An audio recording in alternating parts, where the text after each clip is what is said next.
Your neighbor from Rhode Island.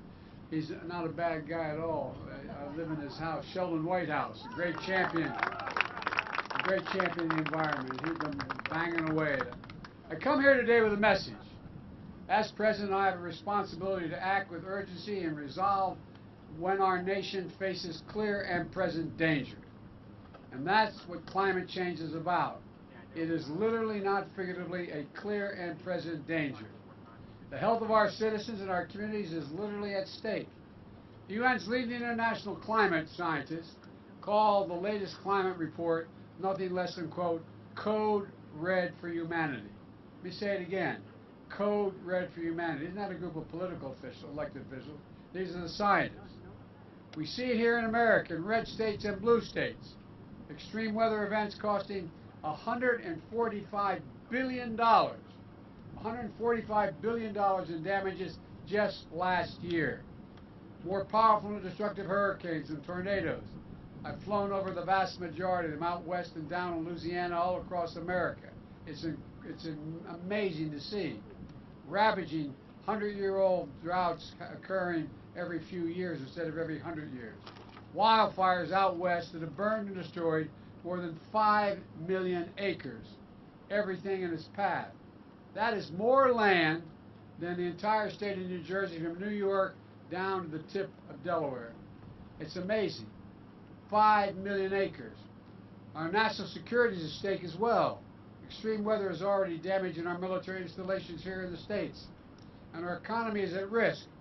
So we have to act. Extreme weather disrupts supply chains, causes delays and shortages for consumers and businesses. Climate change is literally an existential threat to our nation and to the world. So my message today is this. Since Congress is not acting as it should, and these guys here are, but we're not getting many Republican votes, this is an emergency. And I will look at it that way. I said last week, and I'll say it again loud and clear. As president, I'll use my executive powers to combat the climate crisis in the absence of congressional action, notwithstanding their incredible action. In the coming days, my administration will announce the executive actions we have developed to combat this emergency. We need to act.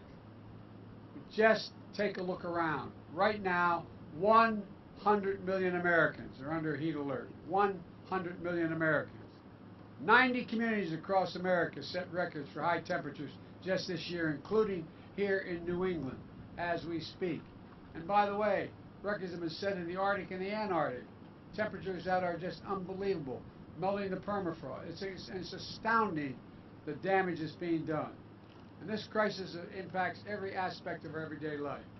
That's why today I'm making the largest investment ever, $2.3 billion, to help communities across the country build infrastructure that's designed to withstand the full range of disasters we've been seeing up to today. Extreme heat, drought, flooding, hurricanes, tornadoes. Right now, there are millions of people suffering from extreme heat at home. So my team is also working with the states to deploy $385 million right now. For the first time, states will be able to use federal funds to pay for air conditioners in homes, set up community cooling centers in schools where people can get through these extreme heat crises. And I mean people in crises that are 100 to 117 degrees. An infrastructure law that your members of Congress have delivered includes $3.1 billion to weatherize homes and make them more energy efficient, which will lower energy costs while keeping America cool in the summer and warm in the winter and not using too much energy. My Department of Labor, led by a guy named Marty Walsh, he talks funny, he's a hell of a guy. But all kidding aside, Marty was a great mayor, and I know he knows how to get a job done. And he's doing two things for me. First of all, Secretary of Labor, he's developing the first ever workplace standards for extreme heat, saying under these conditions that hit this, you cannot do the following. You cannot ask people to do certain. Second, he's sending folks out from the Labor Department to make sure we hold workplaces and to those standards that are being set. They've already completed over 500 heat-related inspections of workplaces across 43 states. At the end of the day, it's going to save lives. Now, let me tell you why we're here at Brayton Point. 5 years ago, this towering power plant that once stood with cooling towers 500 feet high closed down. The coal plant at Brayton Point was the largest of its kind in New England. 1,500 megawatts of power, enough to power 1 in 5 Massachusetts homes and businesses. For over 50 years, this plant supported this region's economy through the electricity they supplied, the good jobs they provided, and the local taxes they paid. But the plant, like many others around the country, had another legacy, one of toxins, smog, greenhouse gas emissions, the kind of pollution that contributed to the climate emergency we now face today. Gina McCarthy, a former regulator in Massachusetts, was telling me on the way up how folks used to get a rag out and wipe the gunk off of their car's windshields in the morning just to be able to drive. Not very much unlike where I grew up, in a place called Claymont, Delaware, which has more oil refineries than Houston, Texas had in its region, just across the line in Pennsylvania. And all the prevailing winds were our way. I just lived up the road. I just in an apartment complex when we moved to Delaware, and just up the road to a little school I went to, Holy Rosary Grade School. And because it was a 4-lane highway that was accessible, my mother drove us, and rather than us be able to walk. And guess what? The first frost, you know what was happening? You had to put on the windshield wipers to get literally the oil slick off the window. That's why I and so damn many other people I grew up have cancer, and why for the longest time Delaware had the highest cancer rate in the nation. But that's the past, and we're going to build a different future with one with clean energy, good paying jobs. Just 15 years ago, America generated more than half its electricity from coal-fired plants. Today, that's down to 20% because there's a big transition happening. Many of these fossil fuel plants are becoming sites for new clean energy construction. Others are switching to new clean technologies. Look at Brayton Point. Today, Brayton is on the frontier of clean energy in America. On this site, they'll manufacture 248 miles of high-tech, heavy-duty cables. Those specialized subsea cables are necessary to tie offshore wind farms to the existing grid. Manufacturing these cables will mean good-paying jobs for 250 workers, as many workers as the old power plant had at its peak. And the port here, 34 feet deep, was used to carry coal into the power plant. Now we're going to use that same port to carry components for wind power into the sea. The converter station here and the substation nearby are the assets that move energy across the power lines. They'll now move clean electricity generated offshore by the wind. Enough power to power hundreds of thousands of homes onto the grid, putting old assets to work, delivering clean energy. This didn't happen by accident. It happened because we believed and invested in America's innovation and ingenuity. One of the companies investing in the factory here joined me at the White House this month, Vineyard Winds, whose CEO told me about the groundbreaking project labor agreements they've negotiated would create good-paying union jobs. And I want to compliment Congressman Bill Keating for his work in this area. I'm also proud to point out that my administration approved the first commercial project for offshore wind in America, which is being constructed by Vineyard Winds. Folks, elsewhere in the country, we are propelling retrofits and ensuring that even where fossil fuel plants retires, they still have a role in powering the future. In Illinois, for example, the state has launched a broad effort to invest in converting old power plants to solar farms, led by Governor Pritzker. In California, the IBEW members have helped turn a former oil plant into the world's largest battery storage facility, the world's largest facility. In Wyoming, innovators have chosen a retiree plant as the next site for the next generation nuclear plant. And my administration is a partner in that progress, driving federal resources and funding to the communities that have powered this country for generations. And that's why they need to be taken care of as well. I want to thank Cecil Roberts, a friend and president of United Mine Workers of America, and so many other labor leaders who work with us on these initiatives. Since I took office, we've invested more than $4 billion in federal funding to the 25 hardest hit coal communities in the country, from West Virginia to Kentucky to Wyoming to New Mexico. Through the infrastructure law, we're investing in clean hydrogen, nuclear, and carbon capture for the largest grid investment in American history. We've secured $16 billion to clean up abandoned mines and wells, protecting thousands of communities from toxins and waste, particularly methane.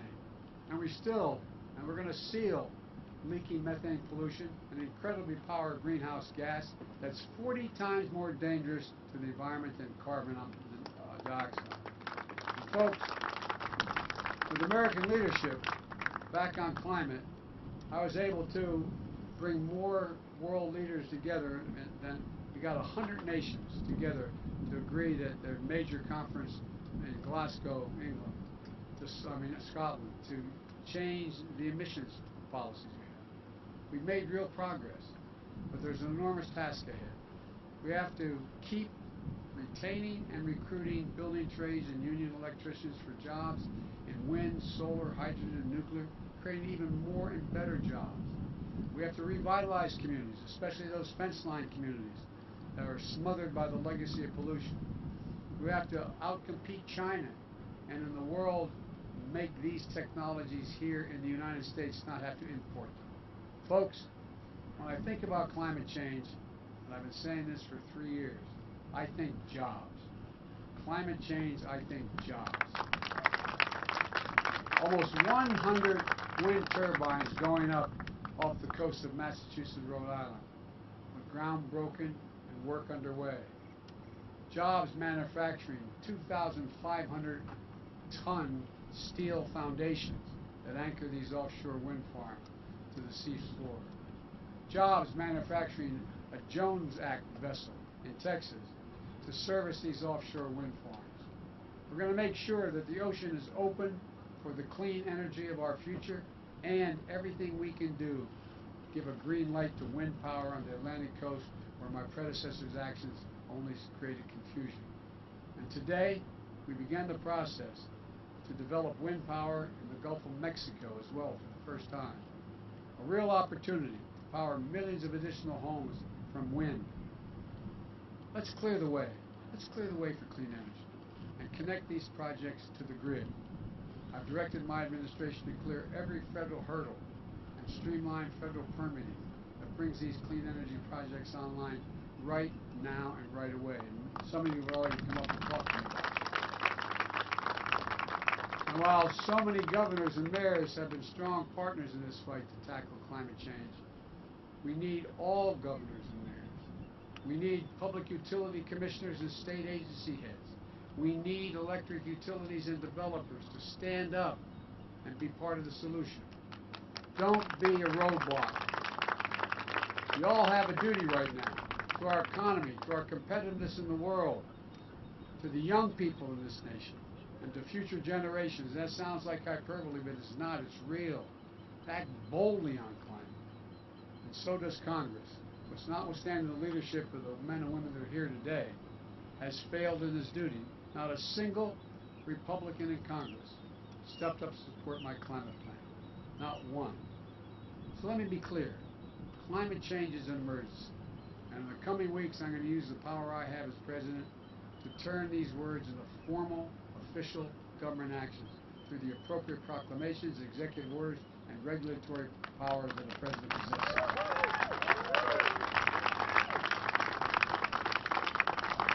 When it comes to fighting climate change, I will not take no for an answer.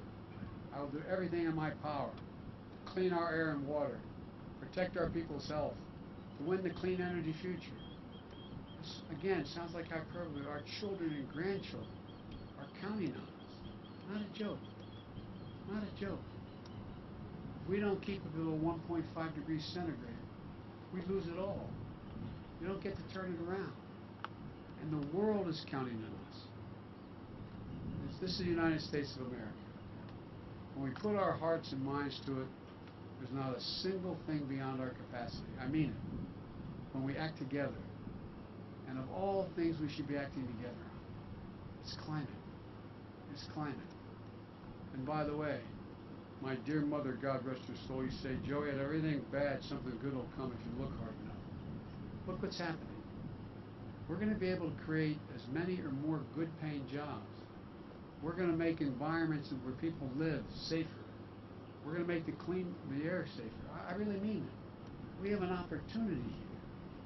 I'll bet you when you see what's happened here in this cable construction manufacturing, and you go back and ask all the people who grew up in this beautiful place what they'd rather have. They want the plant back with everything it had, or what you're going to have. I will be dumbfounded if you find anybody other than for pure sentimental reasons saying, I'd rather have a coal plant. I'll end by telling you another quick story. When we moved from Scranton, when coal died in Scranton, everything died in Scranton. And my dad wasn't a coal miner. My great-grandfather was a mining engineer. But my dad was in sales, and there was no work. So we left to go down to Delaware. I told you where those oil plants were. But I remember driving home when you take the trolley in Scranton, going out North Washington and Adams Avenues. Within 15 blocks, we didn't live in the neighborhood, one of the most prestigious neighborhood in the region, in the town where the Scrantons and other good, decent people live. There was you'd go by a wall that my recollection is was somewhere between 15 and 18 feet tall. And it went through essentially a city block. And you could see the coal piled up to the very top of the wall from inside. It was a coal-fired plant. A coal-fired plant. And all of that, all of the negative impacts of breathing that coal, the dust, were affecting everybody. But at the time, people didn't know it, and there wasn't any alternative. Folks, we have no excuse now. We know it. There are answers for it. We can make things better in terms of jobs. We can make things better in terms of the environment. We can make things better for families overall. So I'm looking forward to this movement. Thank you, thank you, thank you. May God bless you all, and may God protect our troops. Thank you.